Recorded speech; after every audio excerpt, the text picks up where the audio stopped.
Épisode 3. Et si on était fiers de nous? 20 octobre 2020 à Paris. Chère Inde, j'espère que tu vas bien. Je voulais te donner quelques nouvelles mais surtout te remercier. Il y a quelques semaines, quand tu as mis des extraits de mon témoignage sur Instagram, j'ai réalisé tout ce que j'avais parcouru. Les phrases que tu avais sélectionnées sur le moment, j'ai eu du mal à réaliser que c'était moi qui les avais écrites. Et je suis fière de moi. J'ai encore du travail sur plein de choses, mais je mets beaucoup de joie dans tout ça. Je pense souvent à toi et j'adore toujours autant tes posts Instagram qui m'accompagnent. Merci beaucoup et à bientôt. Ce témoignage, parlons-en. Il est lié à un accompagnement individuel que j'ai suivi avec Inde. Parfois, on a besoin de quelqu'un qui nous épaule. On ne peut pas tout faire tout seul. Alors j'ai demandé à Inde de m'accompagner et elle l'a fait avec beaucoup de joie et de légèreté.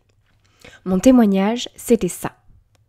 Avant de travailler avec Inde, j'avais le sentiment d'être perdue quant à mes choix professionnels et ce dont j'avais vraiment envie.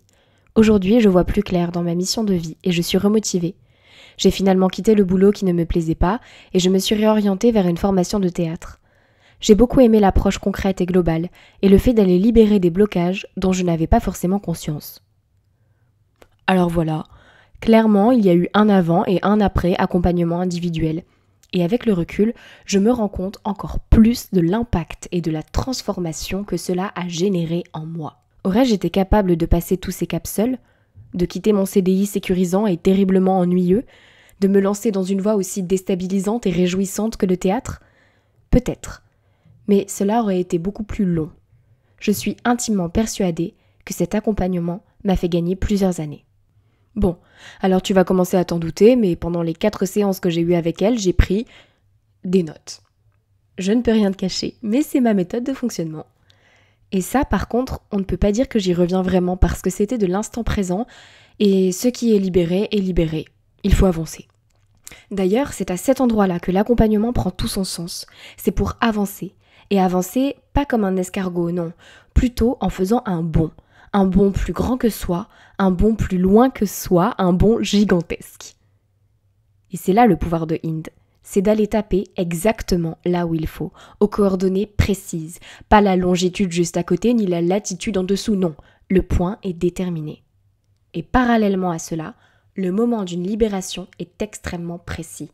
Tout est juste et parfait. Ce que j'ai aimé aussi, c'est le côté ludique apporté par la présence de Inde. C'est plaisant de faire une séance avec elle. Peu importe les difficultés sur lesquelles tu veux travailler, la bonne humeur est présente. C'est vraiment chouette. Alors, si tu veux passer un cap, vas-y en confiance. Et pense à prendre un verre d'eau. Prochainement, dans l'épisode 4. Et si on apprenait à maîtriser son mental? Si toi aussi tu te prends la tête, c'est le prochain épisode que tu dois écouter. On y va?